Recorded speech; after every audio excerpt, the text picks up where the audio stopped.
So inside that box was another box from Random House Children's Books. And it is definitely Halloween themed. And they wanted it out by October 16th, which I believe it came a few days ago. Just I'm a little bit behind. Okay, so let's see what's inside. Got rid of the bubble. Oh, it's nice. They put a little bit of that spider web. And the first thing is a card. What does the card say? Hello, fellow book lover. Oh, they noticed my amazing Bookstagram account. Well, thank you. It's actually not that great, but thank you. I have an Instagram account at Pragmatic Mom. I blog on books, but also just on my life. It's where I get probably the most personal. I show pictures of my family and what I'm up to, and just kind of what's on my mind. But I will. And so inside we got spiders, candy corn, packing material themed for Halloween. Oh, more candy corn. And the first book is 10 Busy Brooms. So that is a board book by Carole Gerber and illustrated by Michael Fleming. And looks like a counting book that is Halloween themed. Oh, and here this arrived, a temporary tattoo that was sort of just emerged out. And that looks like an illustration from one of these books. And also some trick-or-treat bags, courtesy of Alfred A. Knopf. Probably another illustration that looks related to this guy.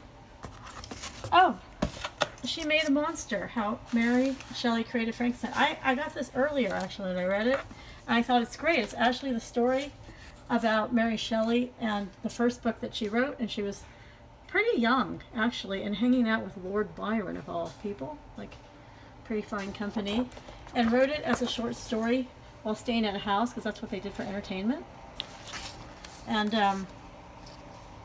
you know, she sort of took that short story and made it into her wildly popular book. And she was 20 years old when the book was published. And initially only 500 copies were printed, but and no one could believe it was by a woman. That was pretty amazing. Go to Sleep, Little Creeps. Oh, I actually read this book as well. And it's just a cute and funny book by David Quinn and illustrated by Ashley Spires, who we probably all know her through the most magnificent, it's not mess, what is it? It's like that growth mindset. The most magnificent thing, actually. Yeah, that's it. And she is a wonderful illustrator. Oh, and this is just like a bedtime story of procrastination by a monster. Typical things, but like just very funny. Because, you know, bedtime, procrastination, and Halloween themes. How can you not be funny? And then this book, which I haven't read, which is by Tom Fletcher, There's a Dragon in Your Book, illustrated by Greg Abbott. So this might be Halloween themed, or is it really more dragon? So maybe it's not really Halloween, but they just threw it in there. Okay, so thank you. I do love dragons, and I have a dragon book list, so I will add it to that. And then this book, oh, this is the last one, and this is what the sticker, the temporary tattoo, and the trick-or-treat bags were related to, and it is a picture book called How to Scare a Ghost, a spooky how-to book by Reagan, illustrated by Lee Wildish, creators of the New York Times bestseller How to Babysit a Grandpa, which, you know, I love that book. It's hilarious. And you know what? Honestly, I love this illustration style. It's so kind of charming and sweet. And I don't know if it's more advice, like how to babysit your grandpa, but it kind of is. Yeah, but just Halloween themed.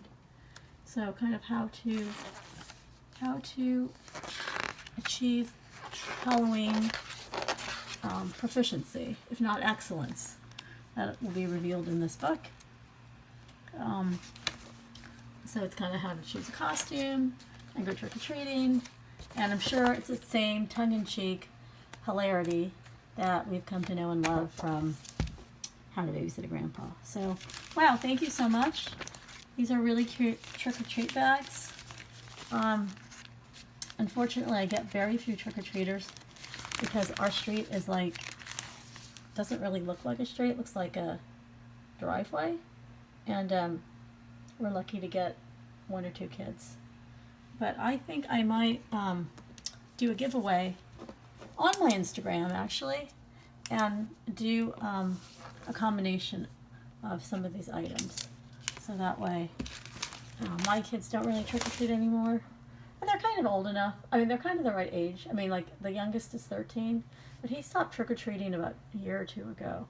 Once they discovered that Canadian candy chocolate was so much better than American, because the chocolate's not so waxy, that they don't really like, you know, American candy anymore.